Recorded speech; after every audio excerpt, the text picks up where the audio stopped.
किरातेश्वर पशुपति शिवशुद्ध बुद्ध बजरंगबली ओम महर्षि महायोगी गुरु नरहरिनाथाय नमः गुरु शेषनाथाय नमः गुरु व्याघ्रवेदनाथाय नमः संपूर्ण गुरुदेवाय नमः गुरु प्रेम कैदी महाराजाय नमः संपूर्ण संत महात्माय नमः ओम ने नमः संपूर्ण उपस्थित स्तुति वृंदाय नमः।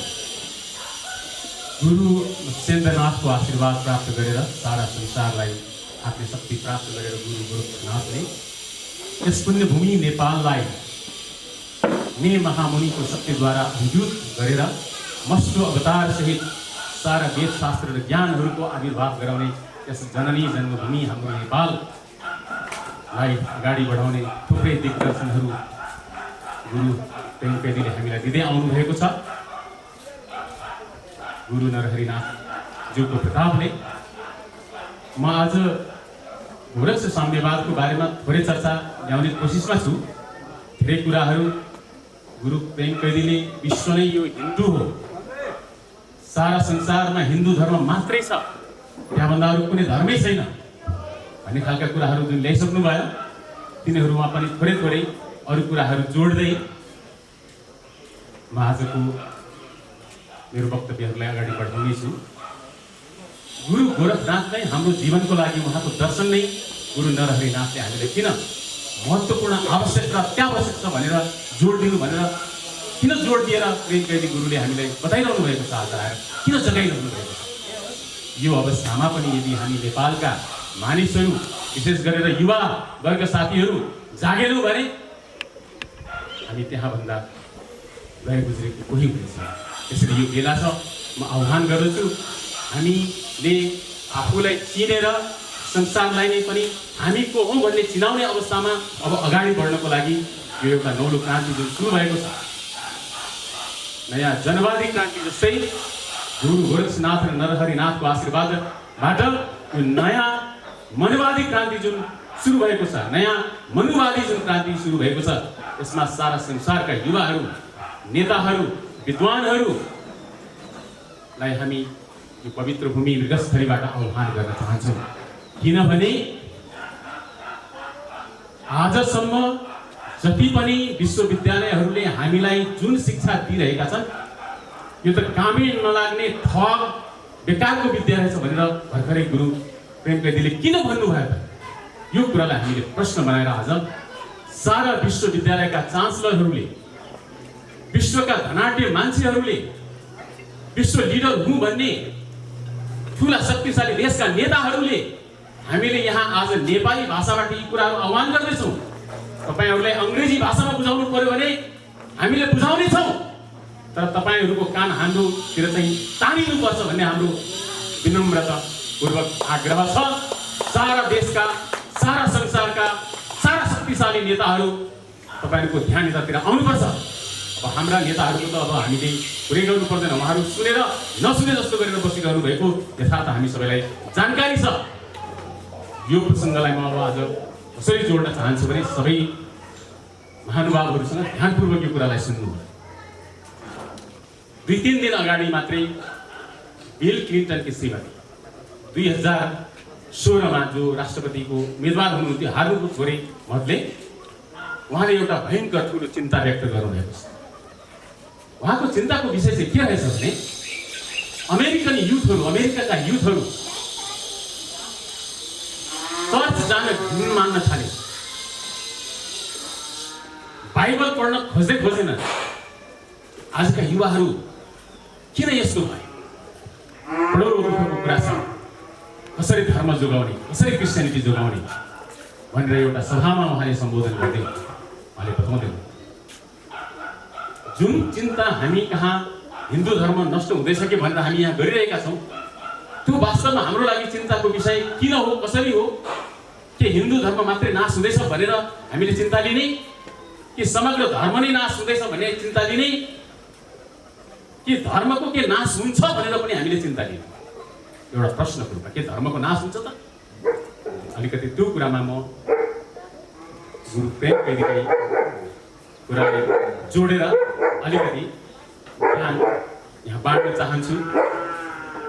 किन हिलारी क्लिन्टनले अहिले यो 2020 इलेक्सनको बेलामा यो कुरा ल्याउँदै हुनुहुन्छ? किनभने त्यहाँ अमेरिकाको अहिले कुल जनसङ्ख्याको 60 मिलियन भन्नुभयो उहाँले।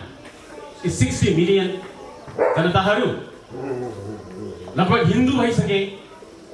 त्यहाँदेखि बाहेकका जति पनि अमेरिकन मानिसहरू छन् तिनीहरू अब क्रिस्चियन छैनन्। उहाँको चिन्ताको विषय तिनीहरू किन क्रिस्चियन छैनन् भने जो क्रिस्चियन छ, जो चर्चमा जान्छ पनि, बाइबल पनि पढ्छ, तर उसले के गर्छ? योगामा जान्छ, मेडिटेसन क्लासमा जान्छ र कतिवटा त त्यहाँका चर्चहरू योगा सेन्टर नै भइसकेको छ। हिलारी क्लिन्टनको चिन्ताको विषय यो हो। त्यसै कारणले हाम्रा युवाहरूलाई कसरी क्रिस्चियनिटीतिर ल्याउने, कसरी क्रिस्चियन धर्म हामीले जोगाउने, त्यसैले Mrs Clinton, we want you to hear this voice from Nepal. Please, even if I speak in Nepali language, you may ask for its translation to me. We will arrive very cordially, very humbly, and try to explain you what Christianity is and why Christianity is Hinduism. भनेर हामी तपाईलाई व्याख्या गरेर सुनाउने पनि उत्सुकता जाहेर गर्न चाहन्छु। त्यहाँ उहाँको त्यो चिन्ता छ, दिनदिनै त्यता हिन्दू भइरहेको समाज छ। यसको अर्को एकदम जिउँदो जाग्दो उदाहरण के छ भने रमाइलो उदाहरण छ। ओस्कार अवार्ड प्राप्त गर्नुभएको मेक्सिकन एकजना हलिउडकी अभिनेत्री हुनुहुन्छ, हेज, सलमा हेज। आर्डेन्ट क्रिस्चियन हो, कट्टर क्रिस्चियन पनि। तर उहाँले भर्खरै ट्विटरमा, फेसबुकमा के सेयर गर्नुभएको छ भने तपाईको सफलताको राज के हो भनेर कसैले सोद्धाखेरि उहाँले लेखिदिनु भएको छ कि म माता महालक्ष्मीको पूजा आराधना गर्छु, उहाँको ध्यान गर्छु, हिन्दू देवी महालक्ष्मीको म पूजा आराधना गर्छु। कट्टर क्रिस्चियन हो, क्रस झुन्ड्याउनुहुन्छ, चर्च जानुहुन्छ, बाइबल लिनुहुन्छ, तर उहाँ कसको आराधना गर्नुहुन्छ? महालक्ष्मी माताको आराधना गर्नुहुन्छ। संयोगले आज घटस्थापनाको दिन पनि परेको छ। देवी माताको आराधना प्रारम्भ भयो आज। हाम्रा देवी मन्दिरहरू हाम्रा शासकहरूले बन्द गरेको, त्यो बन्द गर्नु हुँदैन थियो, त्यो खोल्नु पर्थ्यो। सकिन्छ भने आजै खोल्ने आदेश हाम्रा नेताहरूले दिनुपर्छ। देवी माताको मन्दिरहरूले खोल्नु। म यहाँबाट नेताहरूको कानमा यो काम, यो आवाज पुगोस् भन्ने चिज चाहन्छु। त उहाँले के भन्नुभएको छ आफ्नो फेसबुकमा लेख्नु भएको छ भने भर्खरैको कुरा कि जब म मेरो सफलताको रहस्यको कुरा गर्नु पर्यो भने उहाँले के भन्नुभएको छ भने हेज, सलमा हेज, नाम चाहिँ मुस्लिम तर क्रिस्चियन मान्छे हो अनि मेक्सिकन। उहाँ अस्कार अवार्ड पनि नोमिनेट हुनुभयो, अफसेट समथिङ भन्ने चाहिँ एउटा फिल्मको लागि। उहाँले भन्नुहुन्छ कि जब म माता लक्ष्मीको आराधना गर्छु, पूजा गर्छु, महामन्त्र पढ्छु, मलाई मेरो इनर ब्युटी के हो, सम्पन्नता के हो, जागृति के हो, ज्ञान के हो, त्यसको ध्यान आउँछ, त्यसको साक्षात्कार हुन्छ। भनेपछि हिन्दू धर्मको महिमा, देवीहरूको शक्ति, गुरुहरूको आशीर्वाद, देवताहरूको आशीर्वाद कति महत्त्वपूर्ण छ जीवनमा भन्ने कुरा हामीले यसरी बुझ्दै जानुपर्ने हुन्छ भन्ने मलाई लाग्छ। त हिन्दू धर्मको उतातिर हामी प्रचार प्रसार भइरहेको र लोकप्रियता बढिरहेको देखिरहेका छौँ, तर हामी हाम्रोतिरको कुरालाई पनि नबिर्सौँ। हाम्रोतिर के भइरहेको छ? गजब भइरहेको छ हाम्रोतिर। हाम्रा नेताहरूले अनि हाम्रा अभिनेताहरूले हामीलाई के सिकाउन खोज्दै हुनुहुन्छ? जातको कुरा। जुन नेताहरूले, जुन अभिनेताहरूले जातको कुरा सिकाउने चेष्टा गर्नुभएको छ, प्रेम कैदीको भाषामा त अझै त्यो कुचेष्टा हो। हामी टेलिभिजनमा क्रिस्चियन मिसनरीले चलाइरहेको एउटा कार्यक्रम हेरिरहेका छौँ नि, कि नेता अभिनेताहरू र जोसुवा 2 भन्ने जो एउटा मिसन यहाँनिर चलिरहेको छ भन्ने कुरा हामीले खबर सुनेका छौँ। हुन त त्यसको हामीलाई कुनै चिन्ता छैन, जोसुवा 2 का मान्छेहरूको पनि ध्यान आज यहाँ केन्द्रित होस् र जो नेताहरूले हामीलाई जातको कुरा सिकाउन चाहनुहुन्छ, जो अभिनेता जातको कुरा सिकाउनको लागि तपाईँ एउटा एङ्कर हुनुभएको छ, जसले नेपाली जनताले जसलाई महानायक मानेको थियो, तपाईँ नेपाली जनताको लागि महान खलनायक लिनु भयो। तुरन्त त्यो काम छोड्नुहोस्, तुरन्त। म यहीबाट तपाईँसँग आग्रह गर्छु, जो नेता र जो पनि मान्छे त्यो कार्यक्रममा भाग लिन गइरहेको छ, जो ती कार्यक्रमहरू सुनिरहेका छन्, उहाँहरूले हाम्रा कुराहरू पनि नबिर्सिकन सुनिदिनु होला र बुझ्ने चेष्टा गरिदिनु होला। तब मात्र तपाईँ भित्रको सच्चा नेपालीत्व जाग्नेछ, तब मात्र तपाईँको भित्रको सच्चा मानवत्व जाग्नेछ, तब मात्र तपाईँ नेपाली हुनुको गौरव के रहेछ भन्ने कुरा बुझ्नुहुनेछ भन्ने हामी तपाईँहरूलाई बताउन चाहन्छौँ, अवगत गराउन चाहन्छौँ। त्यसैले हिन्दू युवाहरूको लागि यो एउटा अर्को क्रान्ति हो। मैले जुन भनेको छु, नौलो जनवादी क्रान्ति त थियो, तर अब यो एउटा नौलो मनवादी क्रान्ति हो, नौलो मनुवादी क्रान्ति हो, नौलो मस्कोवादी क्रान्ति हो, नौलो हिन्दूवादी क्रान्ति हो, नौलो सनातनवादी क्रान्ति हो, नौलो धर्मवादी क्रान्ति हो।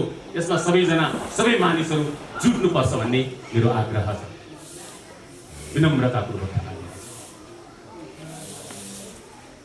अब एउटा अर्को प्रसङ्गतिर पनि हामी लाग्नु बडा आश्चर्य छ। किन यो सारा संसार हिन्दू मात्रै हो भन्ने कुरा बुझ्नको लागि हामी सबैलाई थाहा छ, सिकागोमा 1831-32तिर गुरु विवेकानन्दले गएर भाषण गर्नुभएको थियो, वर्ल्ड कङ्ग्रेस अफ रिलिजन एउटा हलमा। My dear American brothers and sisters भन्दाखेरि गडगडाएर त्यहाँ के भएको थियो, ताली बजेको थियो। बडो अब तपाईँहरूलाई कतिलाई थाहा छ कि छैन, म त आश्चर्यमा परेँ। गुरु विवेकानन्द त्यहाँ कसरी पुग्नुभयो, अहिले रहस्यहरू खुल्दैछ। अचम्म छ, विश्वास लाग्दैन, तर उहाँ एकजना आर्ट एन्ड कट्टर हिन्दू गुरु हुनुहुन्थ्यो, हामी सबैलाई थाहा छ।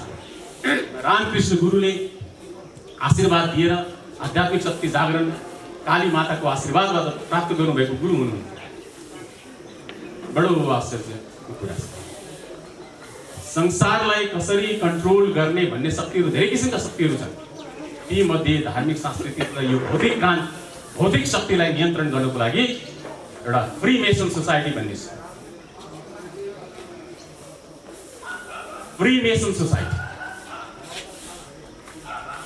त्यो सोसाइटीको मेम्बर नहुन् जेल, अमेरिकाको राष्ट्रपतिको उम्मेदवार बन्न पाइँदैन, चुनाव जित्न पाइँदैन, राष्ट्रपति हुन पाइँदैन, पोलिटिकल पार्टीहरूको समेत अझ मेम्बरसिप लिन पाइँदैन। र सारा संसारभरि उनीहरूले नै स्पोन्सर गरेर शक्ति दिएर विभिन्न किसिमको चाहिँ तपाईँको गएर षड्यन्त्रहरू रचेर, पश्चिमा ज्ञान चाहिँ प्रमुख ज्ञान हो भन्ने किसिमको चाहिँ षड्यन्त्र 18औं 17औं शताब्दी 15औं शताब्दीदेखि चल्दै यतिखेरसम्म आइपुग्यो। र अहिले पनि त्यो चङ्गुलबाट हामी निक्लिन सकेका छैनौँ। तर अब बेला भएको छ। मैले के बताइरहेको थिएँ भने गुरु विवेकानन्द त्यस फ्री मेसन सोसाइटीको एकजना फ्री मेसन मेम्बर हुन्। बडो एउटा आश्चर्य छ। उहाँलाई त्यो सोसाइटीले स्पोन्सर गरेको थियो। सँगसँगै ब्रिटेनको क्वीन र यहाँका नाइटहरूले उहाँलाई प्रमोट गरेको। We are very grateful to the freemason society and also the queen and the knights of the England for sponsoring such event. त्यस्ता खालका घटनाहरू तपाईँहरूले प्रमोट गर्नुभयो, हामी धन्यवाद दिन चाहन्छौँ। घटनाक्रमलाई हेर्दाखेरि क्रिस्चियनिटी बढाउने जस्तो षड्यन्त्र देखिन्छ, तर अर्काको लागि भनेको खाडलभित्र आफै परिन्छ भन्ने एउटा राम्रो चरितार्थ। त्यसले हिन्दू धर्म अरू बढेर गइरहेको छ र यो हेल्प गर्नुभएकोमा उहाँहरूलाई धेरै धेरै धन्यवाद छ। त्यसैले ती फ्री नेसन सोसाइटी र त्यस्तै किसिमका अन्य सोसाइटीहरू जस्तो रकफेलर फाउन्डेसनहरू भए, व्हाइट चाइल्डहरू भए, ती संस्थाहरूले जो वर्ल्डको पावरलाई कन्ट्रोल गरिरहेका छन् बिल गेट्सहरूको माध्यमबाट, उहाँहरूको ध्यान राखेर जानुपर्छ कि तपाईँहरू सबैको धर्म यो हिन्दू धर्म हो। तपाईँहरूले बुझ्नुपर्छ अब, किनकि सारा संसारको गुरु नै गुरु गोरक्षनाथ हुनुहुन्थ्यो। 49 करोड राजा महाराजाहरू आएर गुरु गोरक्षनाथको आशीर्वाद लिन्थे भन्ने कुरा भन्दाखेरि कतिपयले बताउँदैन। 49 करोड राजा संसारभरिका कसरी आए? राजा भनेको को हो? राजा भनेको नेतृत्व। नेतृत्व कसमा हुन्छ? हरेक व्यक्तित्वमा हुन्छ। हरेक व्यक्तित्व। संसारमा अहिले 9 खर्ब जनसङ्ख्या छ। 49 करोड राजा हुनु कुन ठुलो कुरो भयो? त्यो युगमा पनि यदि मात्रै 1 अरब जनसङ्ख्या थियो भने। त्यसै कारणले तपाईहरूले डाइरेक्टली भए पनि इन्डाइरेक्टली भए पनि हिन्दू धर्मको उत्थान गर्ने काम गर्नुभएको छ। पश्चिमा बन्धुहरू, तपाईँहरूलाई धेरै धन्यवाद छ। र म भन्न चाहन्छु मिसेस क्लिन्टन, तपाईँ यसको लागि त खुसी हुनुहोस्, तपाईँ दुखी नहुनुहोस्।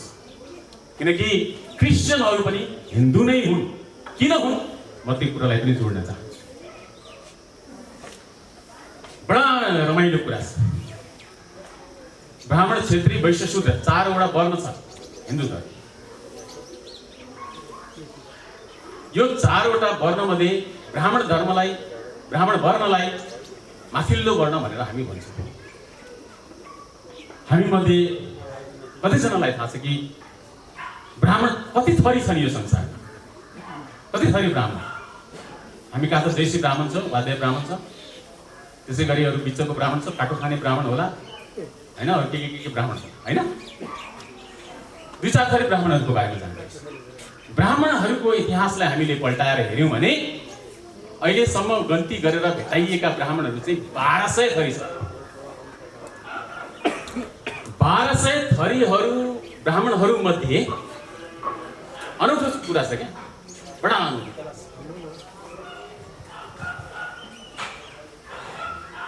ब्राह्मण भित्र नै पनि के छ भने छुवाछुत छ। ल ठुला जातका ब्राह्मण छन्, साना जातका ब्राह्मण छन्। ती साना जातका ब्राह्मणले छोएको ठुला जातका ब्राह्मणले छोइसितो गर्छ।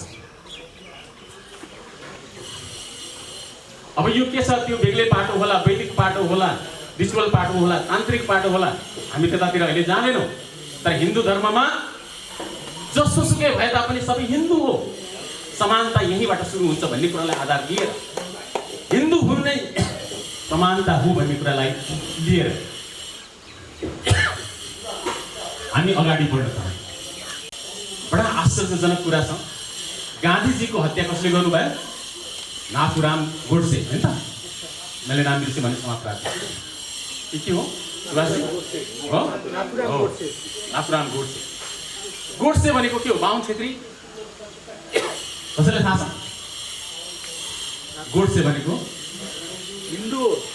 हिन्दू त हो नै, तर उहाँ बाहुन रहेछ। बाहुन, गोडसे बाहुन। हिन्दू आन्दोलन जुन आरएसएसबाट मोदी आएको छ नि, मोदी सरकार, यो हिन्दुत्वलाई जगाउने सबैभन्दा शक्तिशाली व्यक्तित्व, हिन्दुत्व भन्ने एउटा किताब लेख्ने व्यक्ति दामोदर वीर सावरकर। उहाँलाई वीर सावरकर भनेर चाहिँ हिन्दूवादीहरूले खुब सम्मान गर्छ। वीर सावरकर हिन्दुत्व भन्ने किताब लेख्नु, नेहरूको बाबु, बहुत क्रान्तिकारी। अब यी दुईटा जुन थर छन् नि, सावरकर र गोडसे, संयोगले सावरकर पनि र गोडसे पनि गान्धीको एन्टी हुनु। किनकि गान्धीको विचारले गर्दा हिन्दुत्व नाश भइरहेको। यी दुईटै कस्ता ब्राह्मण हुन् भने नि, यी दुईटै चाहिँ तपाईँको गएर बेने इजरायली ब्राह्मणहरू रहेछ। यो टर्म कहिले सुन्नुभएको थियो? बेने इजरायली। बेने इजरायली भनेको इजरायलतिर को छन्? यहुदीहरू छन्।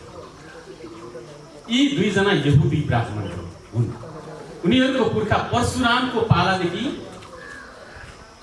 कंकन भन्ने समुद्रको किनारमा आएर परशुरामको वरदानबाट ब्राह्मण भएर, भगवान परशुरामको वरदानबाट ब्राह्मण भएर ती यदुवंशी ब्राह्मणहरू हुन् भन्ने चाहिँ चलन छ। त यसरी क्रिस्चियन धर्मका प्रवक्ता अथवा प्रवर्तक जिसस क्राइस्ट एकजना जू त्यहाँ जन्मिनु भएको थियो। अब अनौठो कुरा के भइदियो भने त्यो ठाउँ त यहुदी ब्राह्मणहरूको ठाउँ रहेछ। अब हामीले बिर्सन नहुने कुरा के छ भने अघि पनि आयो कुरा कि गुरु गोरक्षनाथको आशीर्वाद लिएर जिसस क्राइस्टले पनि आध्यात्मिक शक्ति त्यहाँ फैलाउनु, उहाँमा ब्राह्मणत्व नै छ। त्यसरी यहुदीहरू पुरै ब्राह्मणसँग जोडिने भएपछि क्रिस्चियन पुरै सभ्यता नै हिन्दू सभ्यता रहेछ भन्ने कुरा बुझ्नमा आउँछ। अर्को हिन्दू सभ्यतालाई सघाउनको लागि इन्डाइरेक्टली पश्चिमा कल्चर घुसाउने एउटा प्रपञ्च रचेर इङ्ल्यान्डकी रानीले र अनि त्यसपछि फ्रीमेसन सोसाइटीका मान्छेले जुन काम गरे त्यो किसिमले उनीहरूले आफ्नै संस्कृति फैलाउनको लागि यो धर्मलाई नै प्रबल गर्नको लागि रहेछ भन्ने कुरा यथार्थ खुल्न पनि आउँछ।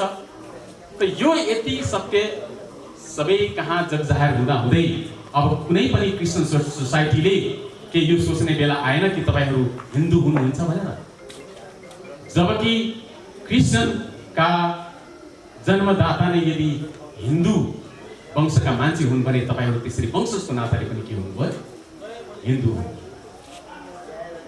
अब सारा संसार हिन्दू मात्रै हो, सारा धर्म हिन्दू मात्रै हो। त्यसै कारणले गुरु नरहरिनाथले हामीलाई दिनुभएको मन्त्र चाहिँ के छ भने कुल र मूल कहिले पनि परिवर्तन हुँदैन, हुन सक्दैन र गरिँदैन, गर्नु हुँदैन। अब जात र पातको कुरा सिकाउने नेता र अभिनेता साथीहरूले यो कुराहरू सिक्नु पर्यो, किताब पल्टाउनु पर्यो, अध्ययन गर्नु पर्यो र जान्नु पर्यो।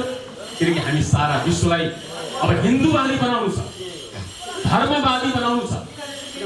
बिल क्लिन्टनकी श्रीमतीले धर्म क्षय भएको जुन चिन्ता व्यक्त गर्नुभएको छ त्यो चिन्तालाई मेटाउनु छ। यसरी यी सबै कुराहरूलाई जोडेर हेर्दा सारा संसार नै हिन्दू हो भन्ने कुरा चाहिँ सिद्ध हुन आउँछ। र मुसलमानहरूको बारेमा, इस्लामहरूको बारेमा त इस्लाम गुरुहरूले नै बताउनुहुन्छ कि हाम्रो कुरान वेदबाट नै के भएको हो, विकास भएको हो, वेदकै निचोडलाई कुरान बनाइएको हो भन्ने उहाँहरूले मान्नुहुन्छ र उहाँहरूलाई हामीले अलग्गै हेर्नुपर्ने जरुरी कुनै छँदै नै छ। तर अब यो कुरा चाहिँ कहाँ गएर जोडिन्छ भने अर्थ, सामाजिक, राजनीतिक परिस्थितिसँग गएर जोडिन्छ। किन हिन्दूलाई अलग्गै गरेर इस्लाम र क्रिस्चियनिटीले हेरिरहेका छन्। एकजना हन्टिङटन भन्ने विद्वानले किताबै लेखिदिए, पपुलर भयो, बिलियनियर भयो। त्यो किताब लेखेर क्लास अफ सिभिलाइजेसन, सभ्यताहरूको युद्ध भनेर के लेख्यो भने विश्वयुद्ध अब तुरन्तै हुन्छ, तेस्रो विश्वयुद्ध। किन हुन्छ? कट्टरपन्थी इस्लाम र कट्टरपन्थी क्रिस्चियनहरू, यी दुई सभ्यताहरूले एकअर्कालाई साबित गर्नको लागि अब तेस्रो युद्ध चाँडै नै हुँदैछ। तर त्यही किताबको निचोड चाहिँ के छ भने हुँदैन, तेस्रो विश्वयुद्धको चाहिँ कुनै सम्भावना छैन। किन छैन तेस्रो विश्वयुद्धको सम्भावना भने किनकि संसारमा नेपाल भन्ने एउटा राष्ट्र छ जहाँ हिन्दू धर्म छ र हिन्दू धर्म सारा धर्महरूको जननी धर्म भएको हुनाले त्यो धर्म सारा धर्महरूको लागि समावेशी धर्म भएको हुनाले त्यो धर्मको कारणले गर्दाखेरि संसारमा कुनै पनि विनाशकारी युद्धहरू हुने छैनन्। हिन्दू धर्मले नै अबका आगामी युद्धहरूबाट, मानव युद्धहरूबाट हिन्दू धर्मले नै जोगाउनेछ। हन्टिङटनको किताबबाट यो निष्कर्ष निकाल्छ। त्यसैले विश्व हिन्दू युवा अब जाग्नुपर्ने बेला चाहिँ भएको छ र यो जागरण सबैले ल्याउनु हो। आदेश आगे आगे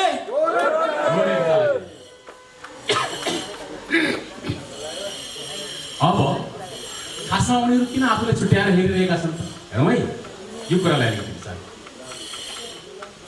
आधुनिक शिक्षाले गर्दाखेरि त धर्म क्षय भयो भनेर चाहिँ किन भन्नुभयो हिलारी क्लिन्टनले भने हाम्रा विश्वविद्यालयहरू ठग भए, हाम्रा चान्सलरहरू ठग भए। यिनीहरू किन ठग भयो भने किनभने हजुर हजुर हजुर हजुर मात्रै गरे है, एउटाले बनाइदिएको थ्योरी त्यही मात्रै के गर्न थाले, घटाउन थाले। तर त्यसलाई क्रिटिकली एक्जामिनेसन गर्न र एक्सपेरिमेन्ट गर्न, ऱ्यासनली त्यसलाई डिस्कस गर्न चाहिँ खोजेनन्। त्यसै कारणले गर्दाखेरि आज यो सङ्कट आएको छ। के भइदिएको छ भने आजको आधुनिक शिक्षाको कारणले गर्दाखेरि, यो मैले भनेको होइन, हिलारी क्लिन्टनले भनेको। आधुनिक विश्वविद्यालयहरूले दुईटा कुरा सिकाए। के सिकायो भने सोशल जस्टिस र अनि सेक्युलरिज्म, सामाजिक न्याय र अनि सेक्युलरिज्म, धार्मिक निरपेक्ष। यसले गर्दाखेरि के भयो भने धर्ममा विश्वास कम हुन थाल्यो, मान्छेले फ्रिडमको अर्थ अर्कै लिन थाले, अनुशासनमा बस्न खोजेनन्। टेक्नोलोजीले गर्दाखेरि युवाहरूको दिमागलाई ध्वस्त बनाइदिएको छ र समाजमा भएको यो पुँजीवादी व्यवस्था र साम्यवादी समाजवादी व्यवस्था, मार्क्सवादी व्यवस्था आज भनौँ को कारणले गर्दाखेरि मान्छेहरू अत्यन्त भौतिकवादी भए, मेटेरियलिस्ट भए, सुख सुविधामा मात्रै, भौतिक सुख सुविधामा मात्रै मान्छेहरूको ध्यान गयो, आत्मिक सुख सुविधामा उनीहरूको ध्यान गएन। यो दुईटा सिद्धान्त हाम्रा विश्वविद्यालयहरूले पढाएको हुनाले हाम्रो धर्म क्षय भएको हो भनेर बिल क्लिन्टन श्रीमती उहाँको यो चिन्ता, हिलारी क्लिन्टन हामी तपाईलाई आश्वस्त गर्न चाहन्छौँ, यो चिन्ता हटाउने उपाय र मन्त्र हामीलाई गुरु नरहरि नाथले गुरु गोरक्षनाथको आशीर्वादबाट दर्शन हामीलाई दिनुभएको छ, नेपाल दर्शन हामीलाई दिनुभएको छ। त्यो तपाईहरूले सिक्नु पर्नेछ, हामी सिकाउन चाहन्छौँ। तपाईहरू हामीसँग डिस्कसन र छलफलमा आउनुहोस्। त्यसो भयो भने क्रिश्चियन धर्म पनि जोगिनेछ, इस्लाम धर्म पनि जोगिनेछ र त्यस अन्तर्गत तपाईहरू हिन्दूवादी दर्शन भएर यस संसारमा सारा मानवताको प्रगतिलाई सँगसँगै अगाडि बढाउन सक्नुहुनेछ भन्ने हामी तपाईहरूसँग निवेदन राख्न चाहन्छौँ। यो कसरी प्रश्न त यो आयो नि, होइन? कसरी हो त? हिन्दू इस्लामहरू पनि हिन्दू, क्रिश्चियनहरू पनि हिन्दू, कसरी त? अघिको प्रसङ्गले त त्यो बताइहाल्यो। आखिर सबै जातिका मान्छेहरू त ब्राह्मण, 1200 जाति मध्ये त सबै चाहिँ यहुदीहरू पनि ब्राह्मण नै रहेछन्। इस्लामको चाहिँ मुहम्मद त अझ पाण्डे थरको ब्राह्मण हो भन्ने कुरा चाहिँ यो रिसर्चहरूमा पाइन्छ। र त्यस कारणले गर्दाखेरि यो त्यसै हिन्दू हो, जातको हिसाब किताबले नै अध्ययन गर्ने हो भने इस्लामले र क्रिस्चियनिटीले आफूलाई हिन्दूबाट अलग नगरेर हेर्नु भनेर हामी किन भन्न चाहन्छौँ भने त्यसको राम्रो एउटा चाहिँ हामीलाई दिनुभएको आधार, हाम्रा गुरुहरूले शास्त्रको निचोडको आधारमा 4 वर्ण संस्कार भनेर हामीलाई दिनुभएको छ।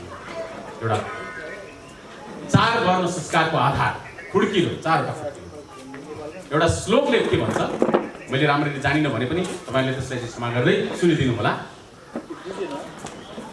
जन्मना जायते शूद्रः संस्काराद् द्विज उच्यते, वेद पाठात् भवेत् विप्रः ब्रह्म जानाति ब्राह्मण। हामी वर्णको कुरा गर्दाखेरि वैश्य शूद्र क्षेत्री ब्राह्मण मात्रै भनेर चाहिँ हामी वर्णन गर्छौँ, तर खासमा हाम्रो संस्कारले हामीलाई वर्ण त के सिकाएको रहेछ भने नि जन्मना जायते शूद्र, जन्मनै बित्तिकै मान्छे जो जन्मिन्छ, जब जन्मिन्छ एउटा शूद्र वर्णको मान्छे जन्मिँदा जो पनि अब के हुन्छ शूद्र हो। शूद्र भनेको के हो त? अज्ञानतामा जन्मिएको। जस्तो चराले अन्डा पार्छ, अन्डाभित्र के हुन्छ? भ्रूण हुन्छ, अन्धकारमा छ त्यो अन्डाभित्र। त्यो चराको दिन समय त्यहाँभित्र अन्डाभित्र पुगेपछि त्यो खोल तोडेर के गर्छ? बाहिर आउँछ। अब बाहिर आएको अवस्थालाई के भन्यो भने हेर्नुहोस् है, यो कुरालाई कुटिल तरिकाले केवल बाहुनहरूको, ब्राह्मणहरूको जीवनमा मात्रै लागू गर्ने गरिकन व्याख्या गर्यौँ, तर अब हामी सबैले यसलाई बुझ्नु पर्छ। जन्मना जायते शूद्र संस्काराद् द्विज उच्यते। संस्कार गरेपछि त्यो मान्छे के हुन्छ भने द्विज हो। जन्मिँदा शूद्र हो र उसले उपनयन संस्कार दिएपछि के हुन्छ अरे? द्विज हुन्छ भन्छ क्या। अब हेर्नुहोस् है, द्विज कतिखेर देखिन्छ त? जन्मिँदा अज्ञानी थियो, ऊ चाहिँ शूद्र हो, अज्ञान, पढ्न लेख्न बुझ्न प्रतिक्रिया गर्न सोच्न नसकुन्जेल राम्ररी, त्यो मान्छे शूद्र हो, शूद्र अवस्थामा। अब अलिकति पढ्न लेख्न बोल्न सिकिसकेपछि सोच्न आयो नि त, अब ऊ के भयो? द्विज। त्यसलाई भन्छ संस्कार। त्यो संस्कारलाई व्रतबन्ध इत्यादि उपनयन संस्कार भनेर चाहिँ हामीले विकास गरेका छौँ, 16 संस्कार। अनि द्विज भनेको पनि कसलाई सम्बोधन गरिन्छ हाम्रो समाजमा? ब्राह्मणलाई मात्रै सम्बोधन, अथवा क्षेत्रीहरू सम्मलाई, वैश्य समूहहरूलाई, जसले चाहिँ सूत्र धारण गर्नुहुन्छ उहाँलाई सम्बोधन। जब मान्छे संस्कार लिन्छ हामी के हुन्छौँ? द्विज। दोस्रो पटक हाम्रो जन्म हुन्छ है भनेपछि हामी सभ्य हुनु नै के रहेछ? द्विज हुँदैन। त्यसपछि वेद पाठात् भवेत् विप्र, अब तपाईँ पढ्न लेख्न जानुभयो, विश्वविद्यालयमा जानुभयो, स्कुलमा जानुभयो, रिसर्च गर्नुभयो, अनुसन्धान गरेर कुनै कुरा आविष्कार गर्नुभयो, तब तपाईँ के बन्नुभयो भने एउटा रिसर्च थ्योरी लेख्नुभयो, तपाईँ विप्रसम्म विप्र पनि कसले सम्बोधन गरिन्छ? ब्राह्मणलाई नै। र वास्तवमा यो ब्राह्मणले मात्रै गरेको सम्बोधन, हरेक मानिसको जीवन यो चरणहरूबाट गुज्रिन्छ। जन्मिँदा जो पनि शूद्र हो, त्यसपछि संस्कार लिएपछि के भन्छ? द्विज भन्छ, अलिकति माथि भयो, दिमाग खुल्यो, स्कुल कलेज युनिभर्सिटीमा रिसर्च गर्छ, के भयो? विप्र। अनि ब्राह्मण भनेको त खासमा को रहेछ? ब्रह्म जानाति ब्राह्मण, ईश्वरलाई जान्नुपर्छ। हिन्दू धर्ममा मात्रै यो सिद्धान्त छ। ईश्वरमा विश्वास गर्ने कुरा होइन, ईश्वरलाई मान्ने कुरा मात्रै होइन, ईश्वरलाई जान्ने कुरा चाहिँ वास्तविक ईश्वरलाई जान्नुपर्छ। त्यसै कारणले गर्दाखेरि जो भगवानलाई जान्दछ, जान्न सक्यो, उही नै के भन्दछ? ब्राह्मण भन्छ। अब हामी हाम्रो बाहुन समाजमा गएर ब्राह्मणहरूलाई हेरौँ, के कोही तपाईँ त्यसरी ब्रह्म जानाति ब्राह्मण, भगवानलाई ब्रह्मलाई जानेको ब्राह्मण पाइन्छ त? भनेपछि हाम्रो समाजमा अझै ब्राह्मण छ होला त? अथवा छ भने को छ?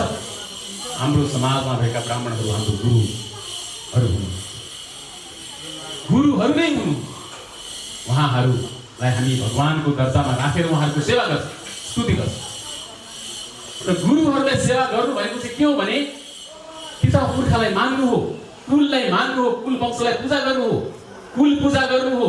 गुरु मान्नु भनेको हाम्रो कुल पूजासँग चाहिँ जोडिन्छ।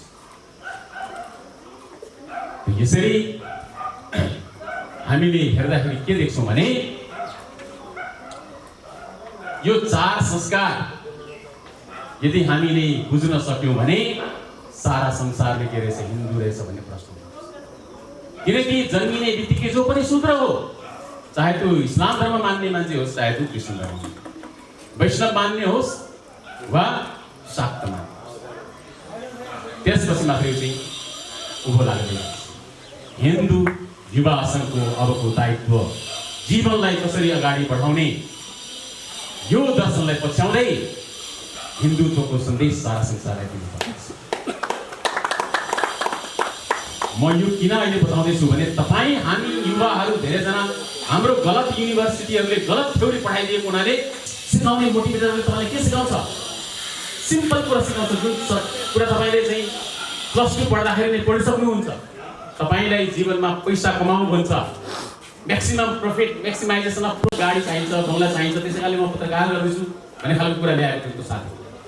हाम्रा युवाहरू यसरी केवल खालि पैसाको पछाडि बहकिएर अनसन कामहरू गरिरहेको छ। आज मिडियाबाटै हाम्रो काम पनि भइरहेको छ, तर सबैभन्दा ध्वस्त हुने काम चाहिँ कोबाट भइरहेको छ? मिडियाबाट। हाम्रो देशका मेन स्ट्रिम मिडिया भनेर हामी सोचलाई फिरिरहेका छौँ। उनीहरूले हाम्रो धर्म, संस्कृति, परम्परा, समाज यी सबै नष्ट गर्नु, डलरको पछाडि लागेर चाहिँ नष्ट गर्नेतिर लागेका छन्। तिनीहरूलाई तुरन्त बन्द गर्नुपर्छ, तुरन्त बन्द गर्नुपर्छ। यदि आवश्यक पऱ्यो भने यदि हिन्दू धर्मको पक्षमा उनीहरूले वकालत गर्न थालेनन्, नेपाल धर्मको बारेमा यदि उनीहरूले वकालत गर्न थालेनन्, पशुपतिनाथको बारेमा वकालत गर्न थालेनन् भने, माता गुहिश्वरको बारेमा वकालत गर्न थालेनन् भने, र गुरु गोरक्षनाथ नाथको दर्शनको वकालत गर्न थालेनन् भने ती मिडियाहरूलाई बन्द गरिहाल्नुपर्छ। यही कारण अब हेर्नुहोस्, तपाईँलाई सक्सेस सिकाएर तपाईँले कसरी ठगिरहेको छ? पैसा कमाउनको लागि तिमीले जे पनि गर, आमालाई बेच, बहिनीलाई बेच, जे पनि गर भन्ने खालको सिद्धान्त हो। तपाईँलाई मास्लो भन्ने विद्वानले के सिकाउँछ? हायरार्की अफ निड्स भन्ने सिकाउँछ। युवा साथीहरू सबैले हायरार्की अफ निड्स पढ्नु भएको छ? सबैभन्दा तल्लो निड्स भनेको के हो? फिजियोलोजिकल, बायोलोजिकल निड्स है। त्यसपछि तपाईँलाई के भन्छ? सिक्युरिटी निड, सुरक्षाको निड। त्यसपछि तपाईँले के भन्छ? सोशल निड, सामाजिकताको निड। त्यसपछि तपाईँले के भन्छ? इगो निड, आफूलाई चाहिँ राम्रो बनाउने है, इगो निड।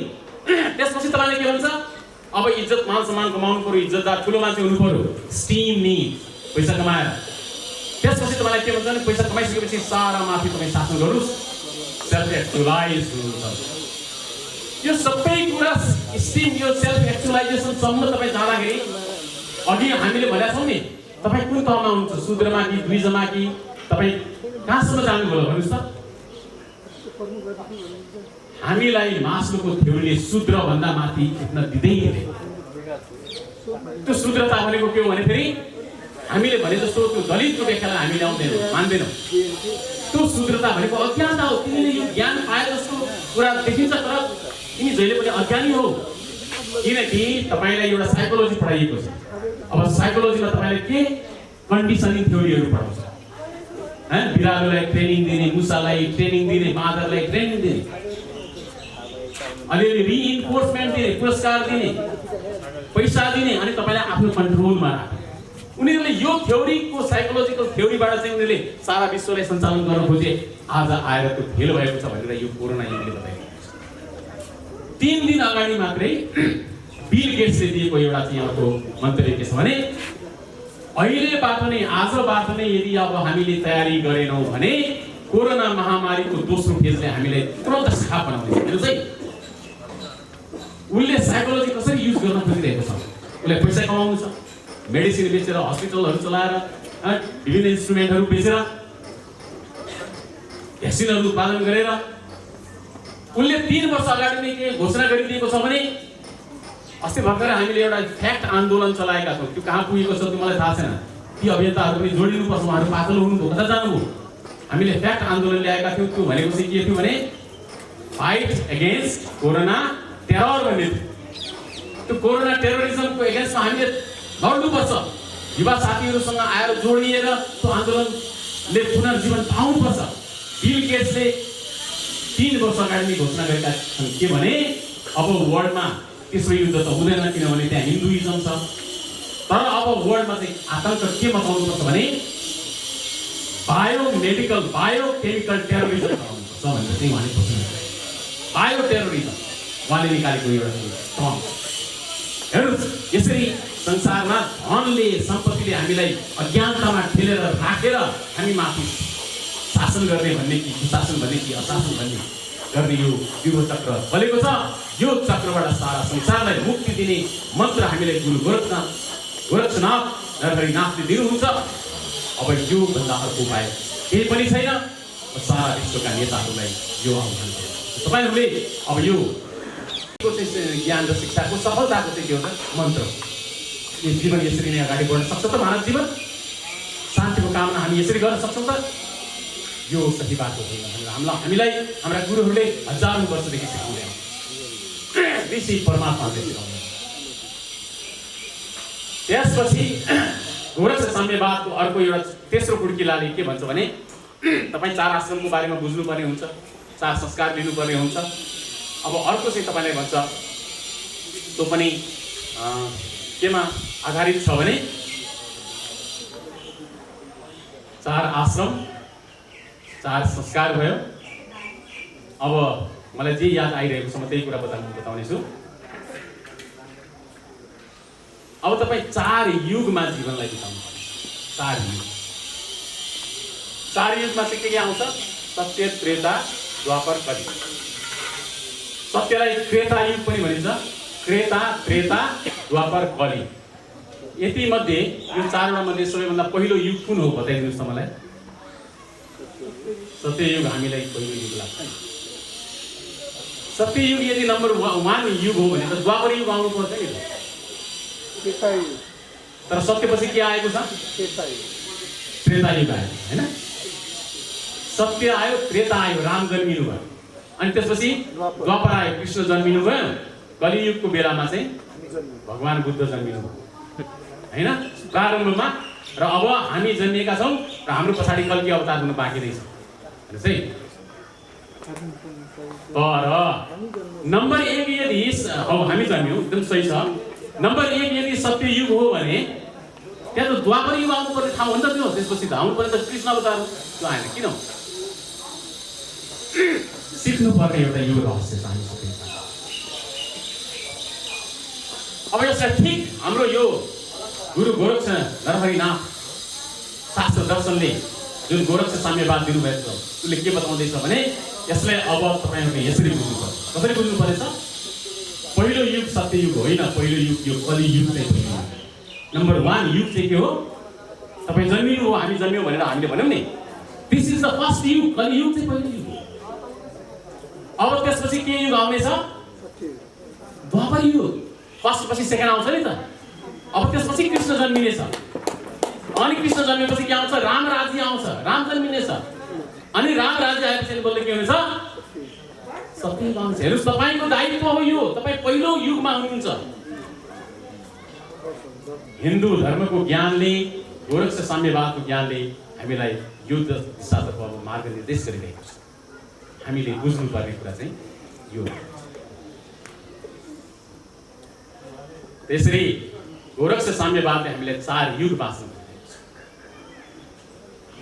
4 युग बाँच्न सक्यो भने संसारमा शान्ति नै शान्ति हुन्छ।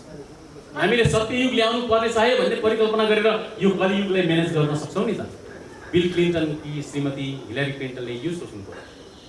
सौभाग्यवश अमेरिकामा अब सिनेटको उम्मेदवारहरू धेरैजना हिन्दू हुनुहुन्छ। तीमध्ये एकजना ह्यारिस, कमला ह्यारिस भन्ने हुनुहुन्छ प्रेसिडेन्सियल क्यान्डिडेट, अनि अर्को एकजना पनि हुनुहुन्छ हवाईबाट, उहाँ हिन्दू क्यान्डिडेट हुनुहुन्छ। उहाँ पनि के नाम उहाँको बिच। त्यसरी हिन्दूहरूको थुप्रै जना चाहिँ क्यान्डिडेटहरू त्यहाँ आइरहेको छ। हरे कृष्ण मिसनको मान्छेहरू हुनुहुन्छ। अब हामीले बताउनै पर्दैन। अब स्टिभ जब एकजना हिन्दू कृष्णका डिभोटी थिए। उहाँले एप्पल कम्पनी स्थापना गर्नुभन्दा अगाडि चाहिँ त्यहाँको गुरुहरूसँग आशीर्वाद दिनुभयो। उहाँ हरे कृष्ण मिसनमा खाना खान जानुहुन्थ्यो, खाना नपाएर उहाँको जीवन कथाले के बताउँछ? स्टिभ जब्स एप्पल कम्पनीका उहाँले आफ्नो कम्पनीलाई फेमस बनाउनको लागि हिमाचलमा गुरु नीम करोली बाबाको दर्शन गरेर उहाँको वरदान लिएर के गर्नुभयो? एप्पल कम्पनी खडा गरेर चाहिँ सक्सेस भयो। पछि मार्क जुकरबर्गलाई पनि उहाँले सल्लाह दिनुभयो, यदि तिम्रो बिजनेस राम्रो भइरहेछ भने जाऊ एकपटक त्यहाँ गुरुलाई भेटेर आऊ। त यसरी जुकरबर्ग पनि त्यहाँ गएर भेटेर गएर वरदान लिएर आफ्नो चाहिँ तपाईँको सफलता हासिल गरेको कुरा जुकरबर्गले मोदीलाई बताएको कुरा हामी भिडियोमा हेर्न पाउँछौँ। हामीले खोजेर हेर्छौँ। मोदी इन्डियामा भ्रमण गर्दा चाहिँ उनले मोदीलाई बताए।